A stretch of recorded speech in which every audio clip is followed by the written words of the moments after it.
I'm going to pass this down to Vicky.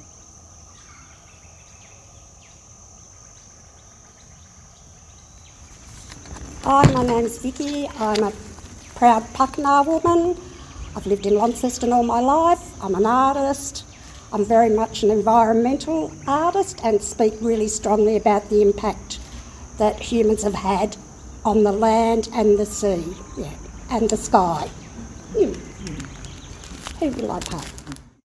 It's not 200. Yeah, I'm Kat Kutam Yukumbe from the mouth of the Tweed, and my passion is that I want to indoctrinate all Australians into the Aboriginal culture so that it's one that's practiced, and I like using that word. It's because it embodies sustainability from the go-get, and if we're really going to change our mindsets, we need to change the whole way we think and start with acknowledgements. Tracy? Hi everyone, my name's Tracy. My ancestors come from Norse, Celts, basically Irish, Norwegian, English.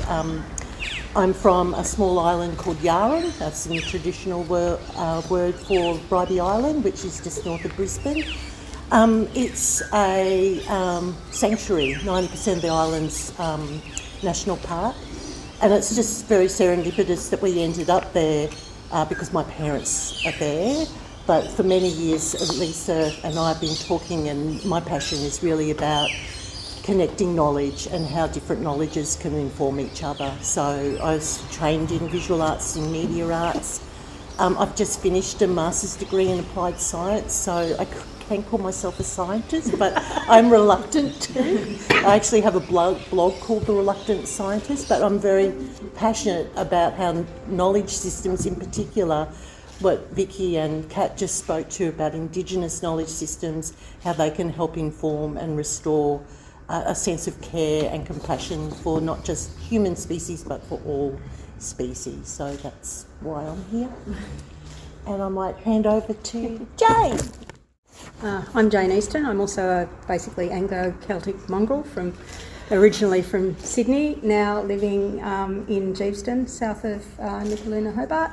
Been here for 3 years. I'm basically a scientist. People keep telling me that I'm an artist and a maker as well, but I have a bit of an imposter syndrome about that. Pretty much like everyone here, I'm really concerned about the environment. I also love doing practical stuff, so things I really enjoy doing is just getting out in a pair of waders and doing some sampling for water bugs and going out, counting plants, seeing what's there. So that's my thing. I'm going to pass straight through Zara.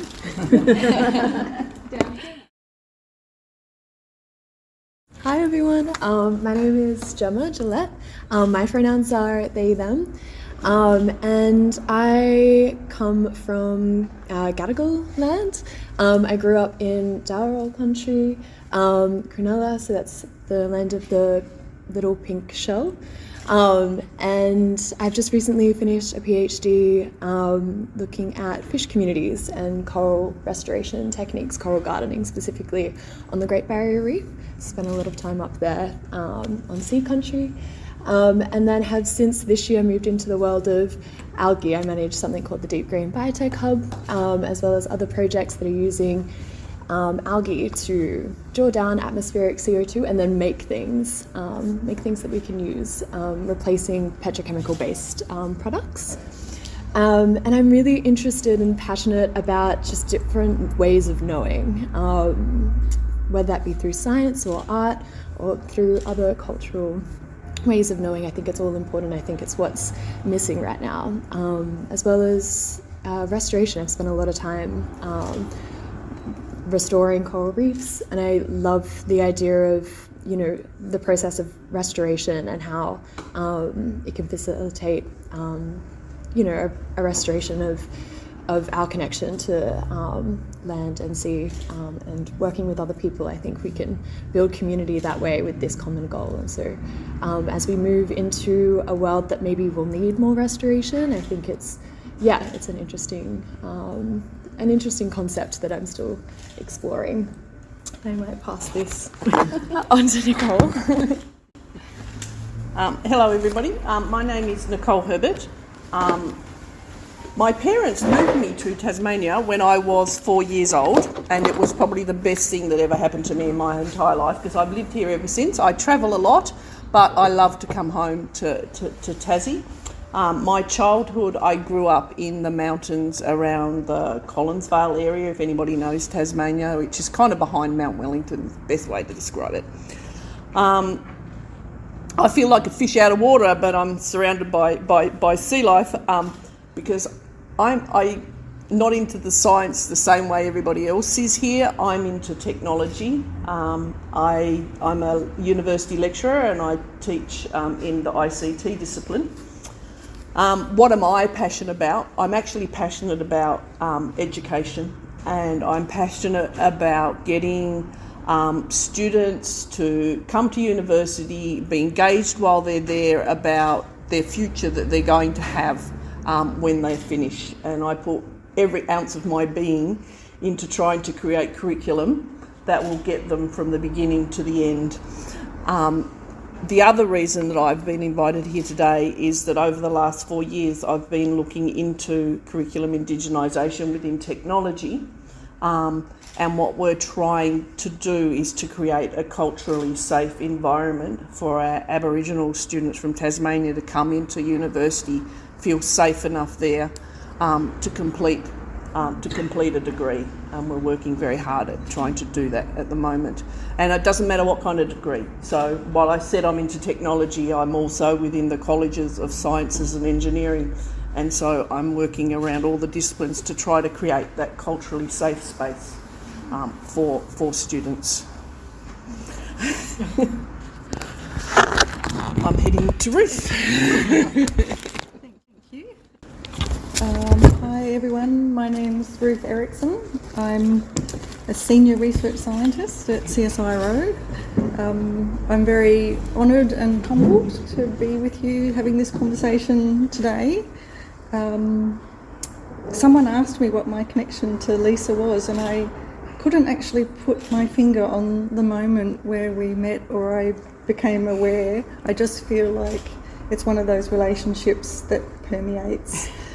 I can't actually tell where it began, and who knows what direction it will go.